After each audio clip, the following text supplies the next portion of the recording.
D'abord, nous tenons à vous remercier pour cette conférence si riche, hein, Monsieur Mohamed Kao, et qui s'intitulait L'oasis de Djenna entre dissidence et négociation. Avant toute chose, j'aimerais bien vous demander que vous vous présentez, Monsieur Mohamed. Oui, c'est moi qui vous remercie pour l'accueil et pour cette interview.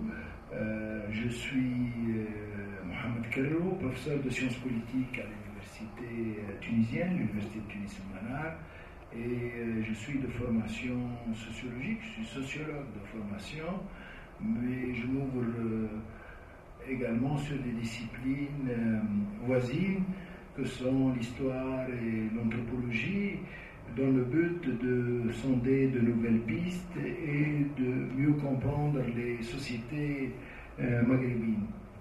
Très bien.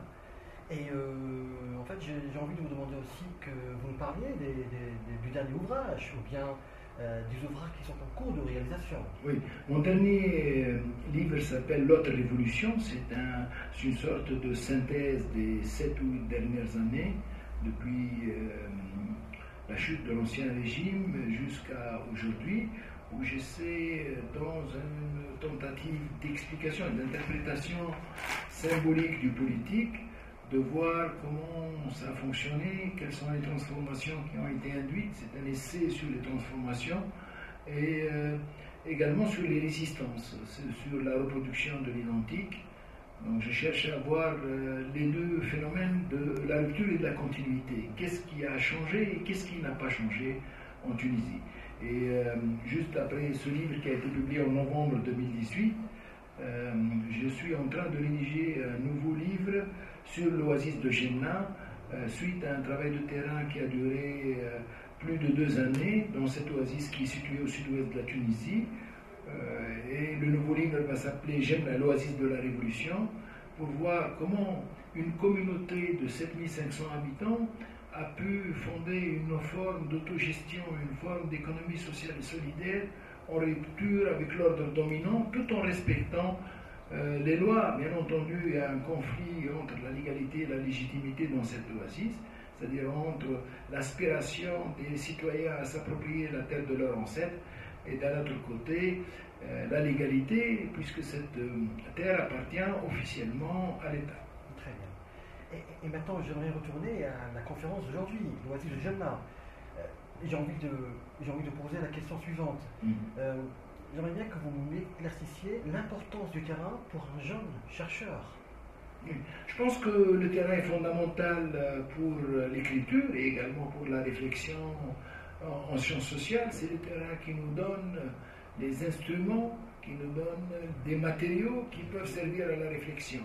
Mais comme vous le savez, le terrain ne se fait pas sans un appareillage conceptuel et théorique.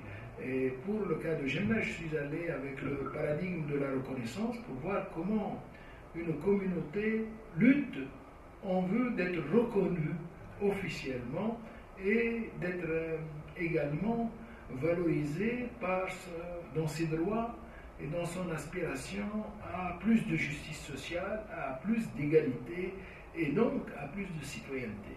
C'est un combat en vue de la citoyenneté, de la reconnaissance en tant que citoyen. D'accord. Et donc cette réponse m'emmène à vous poser une question aussi, à savoir les mouvements sociaux dans les grandes villes, comme le cas de la Tunisie. Tout à fait, que ce soit en Tunisie, d'ailleurs que dans le reste du Maghreb et de l'Afrique, puisque maintenant nous assistons à des mouvements sociaux de quête de reconnaissance et de quête de légitimité, aussi bien en Algérie qu'au Soudan, où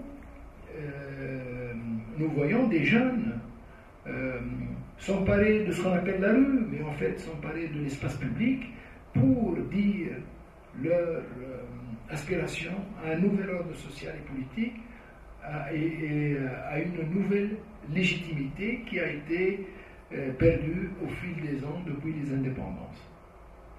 Je tenais à vous remercier, M. Mohamed. C'est moi. Nous tenons à vous revoir très bientôt. Hein. Et puis c'est toujours un plaisir d'accueillir un chercheur dans vos talents. Le plaisir est partagé. Merci. Merci.